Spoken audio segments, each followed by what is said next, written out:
On se retrouve pour l'exercice OP63, trait parallèle équidistant, qui en fait correspond à un exercice sur la mire sinusoïdale. Alors on nous rappelle la transmittance de la mire, ici.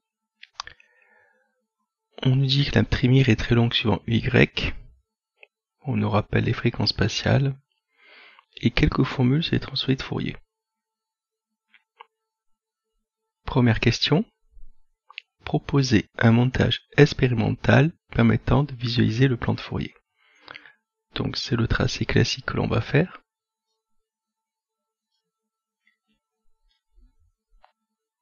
Alors toujours deux lentilles.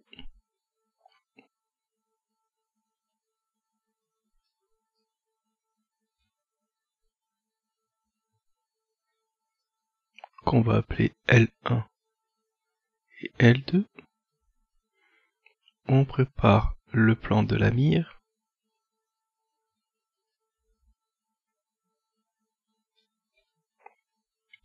On va tracer un axe optique.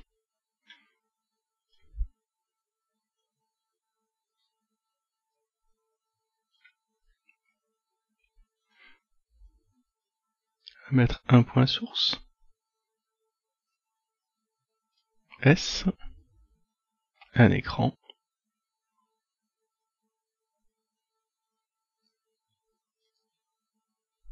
Toujours les mêmes conditions. La source dans le plan focal objet de L1. L'écran dans le plan focal image de L2.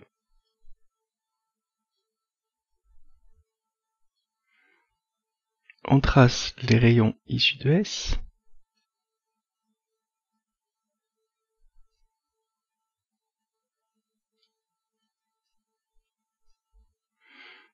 Comme on est sur l'axe optique, ils ressortent parallèle à l'axe optique jusqu'à la mire sinusale. Celle-ci va légèrement dévier les faisceaux.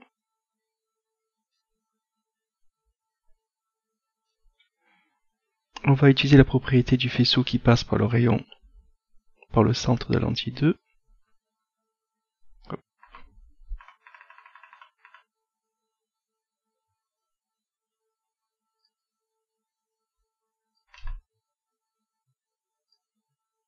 Donc, parallèle aux deux autres. Donc ces trois rayons sont parallèles. Et ceux-ci vont donc converger au foyer secondaire image sur l'écran qu'on a obtenu grâce au trait de construction passant par le centre de la lentille.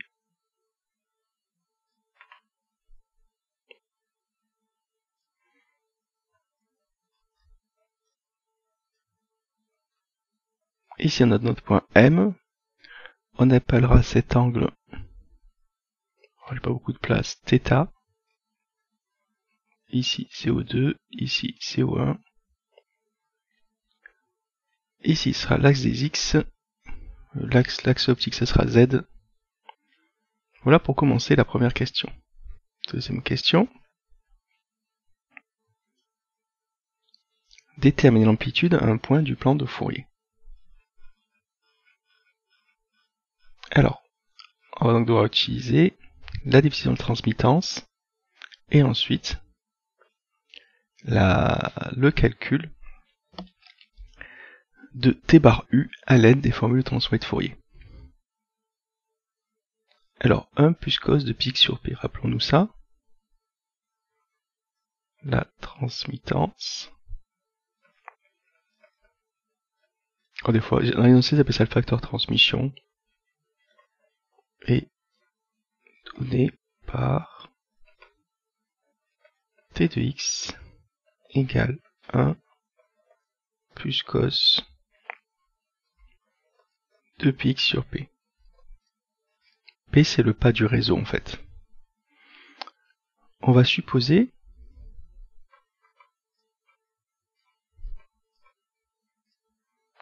que cette transmittance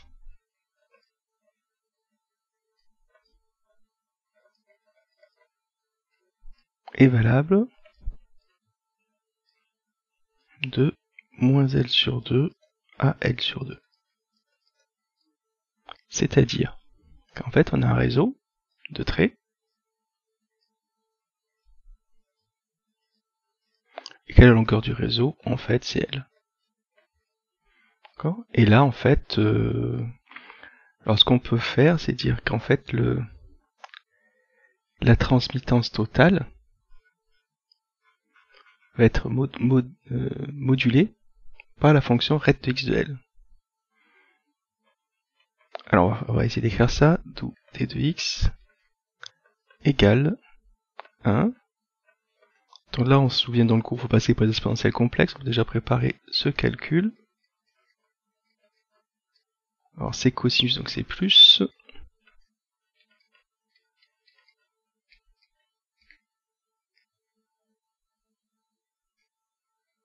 Sur 2. Pour x appartenant à moins L sur 2, L sur 2.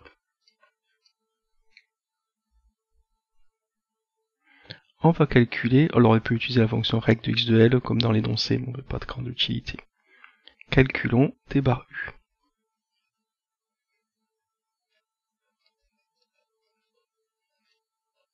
Alors on va voir la formule. Donc elle est donnée avec un moins. Somme de moins L sur 2 à L sur 2 t de x exponentielle moins i de pi u x dx. On va donc calculer 3 fois cette intégrale pour chaque terme. On va changer de page. Ce qui est égal, donc, à intégrale de moins L sur 2 à L sur 2 de 1 plus exponentielle i de pi u x.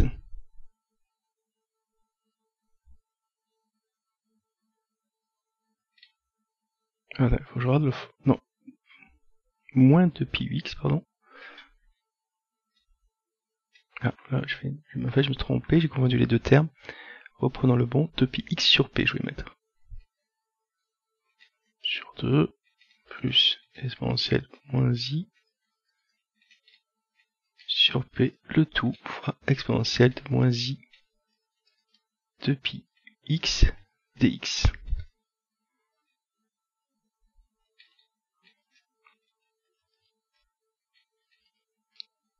Donc la première intégrale à calculer, ça va nous rappeler le calcul d'une fente fine hein, qu'on a fait dans le premier exercice. Plus.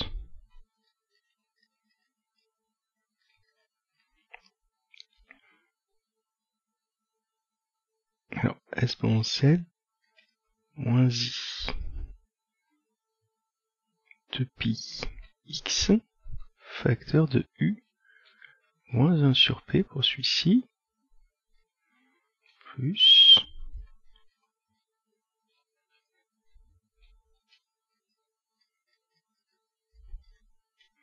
donc là j'ai mis le moins, on va prendre celui-là. Là on voit pas bien si c'est un sur ça. U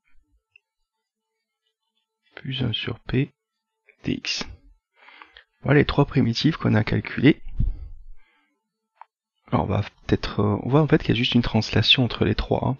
Par contre je suis en train d'oublier les demi. Alors égal. Commençons par celle-ci. Exponentielle moins i de pi mu x sur moins i de pi mu. Pris entre moins L sur 2 et L sur 2. Plus. Alors n'oublions pas que la variable c'est x. Donc en fait, alors on va essayer de rajouter un petit demi là.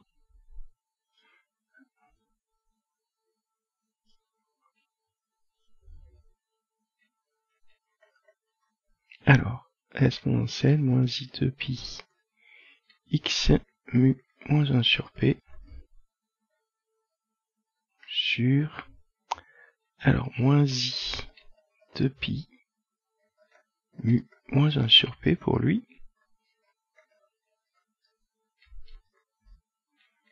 Plus 1 demi. Bon, on va dire que c'est la même chose avec un plus.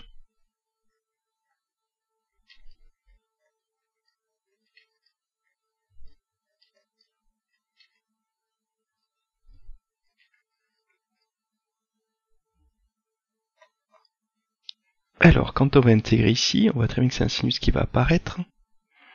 Donc ça va faire sinus de pi u l. Alors quand on fait, il y a sur 2i qui sort, donc sur pi mu. Plus 1 demi de sinus. Donc là c'est comme si on avait une translation effectuée de pi mu moins 1 sur p l sur pi u moins 1 sur p. Alors là j'ai fait le calcul, mais on peut aussi utiliser le résultat qui était proposé ici et effectuer juste une translation. Donc on voit quand même qu'on va aller vers ce L sinus pi mu L sur pi mu L, c'est-à-dire sinus pi mu L sur pi mu. Et c'est ce que je viens d'avoir ici. Plus 1 demi sinus de pi u plus 1 sur p L pi u plus 1 sur p. Et là on va faire apparaître nos sinus cardinaux. C'est égal, donc on va mettre L en facteur à L sinus cardinal de pi mu L plus 1 demi sinus cardinal pi mu moins 1 sur p L plus 1 demi de sinus cardinal pi mu plus 1 sur p L. Voilà, bon là j'ai fait une méthode un petit peu bourrine. Je pense qu'il l'idéal serait de repérer tout de suite si ça correspondait à une translation de 1 sur p et de moins 1 sur p ici. Pour dire le résultat final, on serait contenté de calculer cette primitive. Bon, là je l'ai fait sans le dire en fait. Alors regardons la question. Donc ça c'est bon. Donc on peut encadrer notre résultat. Ici, juste rappeler que c'est TU qu'on a calculé. Amplitude.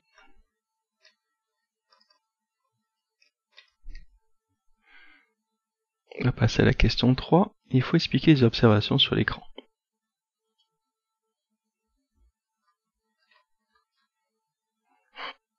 Alors, c'est là ce qu'on voit, qu'on a 3 termes. Et sur l'écran, voici 3 tâches brillantes.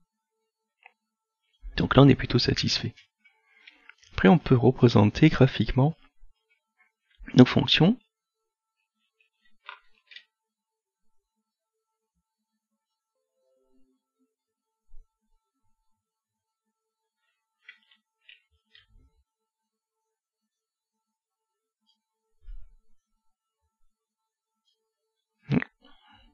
Donc ici, on a T de U, et ici, on a l'intensité. Ça aimerait même que ce soit T de U sur T0, et ici, I de U sur I0. Qu'est-ce que sont ces pics? En fait, ici, on retrouve la figure de diffraction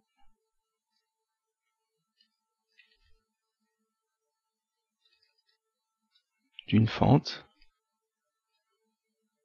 rectiligne de largeur L en fait. Et en fait, ici, on retrouve deux autres figures de diffraction, idem. Ah, pardon. mais translaté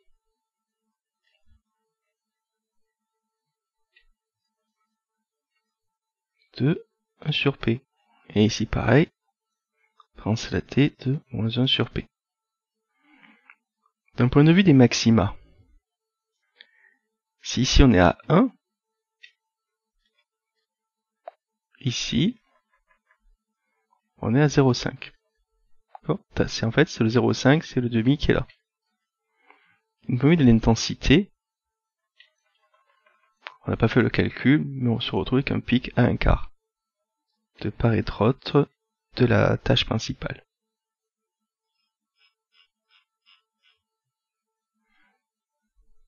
Effectivement, quand on fait l'expérience, on a fait un TP sur Caliens, on se souvient que sur notre écran, on avait une tâche principale brillante et deux tâches de part et d'autre de la tâche principale un petit peu moins brillantes, donc on s'en rendait pas compte forcément aux yeux, à l'œil pardon. Ici, on avait une intensité 1/4 par rapport à ici une intensité 1. On va relire la question pour voir si on a bien expliqué. Interpréter les options sur l'écran placé en plan de Fourier, donc la tâche principale, les deux tâches secondaires de part et d'autre de la tâche principale, qui ont une intensité 1/4 de la tâche principale. Voilà pour cet exercice, on va s'arrêter là.